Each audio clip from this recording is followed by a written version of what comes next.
What is up, YouTube? Back for another quick video on the 25 Mr. Chrome RTR. Today we're going to be installing a new set of LMR jack pads. All right, guys, so obviously, you know, this thing is low as can be as it comes from RTR. So have a hard time getting a jack under it, and stands for that matter. So I was going to go with some jacking rails, but I didn't feel like cutting up the under tray of the car because, for all the guys that don't know, the S650s are completely covered with under tray covers, unlike the S550 where it's bare. So we went with the LMR anodized jacking pads. So we got their kit here. The two smaller flat ones are going to be for the front. Two bigger ones that have a slant to it are for the back. You have two bolts here, which are going to go for your rear pads, and then you're going to reuse the factory K-member bolt for your two front pads. So overall, they're anodized and coated. You can see there is some marring and some marks on them. They didn't come perfect. That is how they're packaged, so it would be nice if they had individually wrapped each one of them.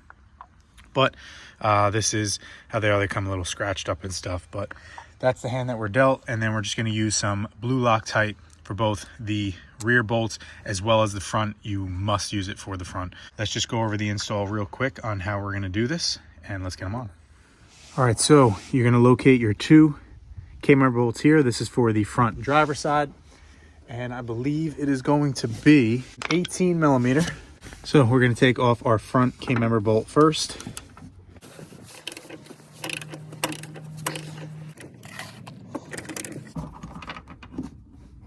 All right, then you're going to grab your jack pad for the orientation. It's going to go like this with jack facing the outside of the car, so it's nice and level and visible to anyone working on your car. Then you're going to grab your factory bolt. You're going to put some blue Loctite on that, John, like so. Then we're going to thread this sucker in there.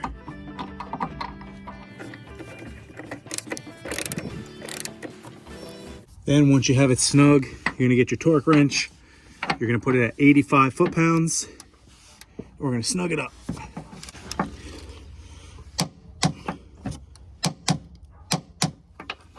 Now for the rear, right on your frame, you're going to see this set of 3 holes.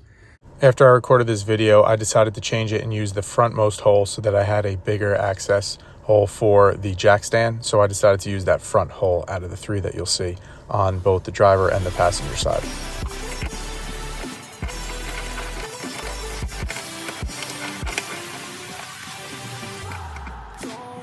And for the rear bolt, it's just going to be 40 foot-pounds.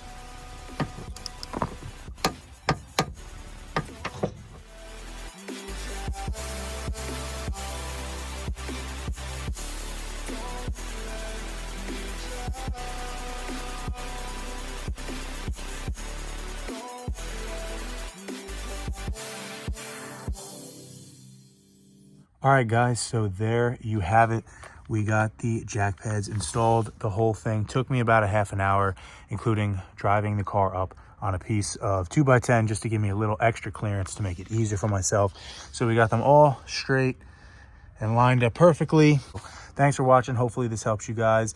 If you were interested in this product, they were about $140, so they are a little pricey. So let me know what you guys think. Thanks for watching. Be sure to check out my other videos on this Mr. Chrome RTR Spec 3, and I appreciate the support.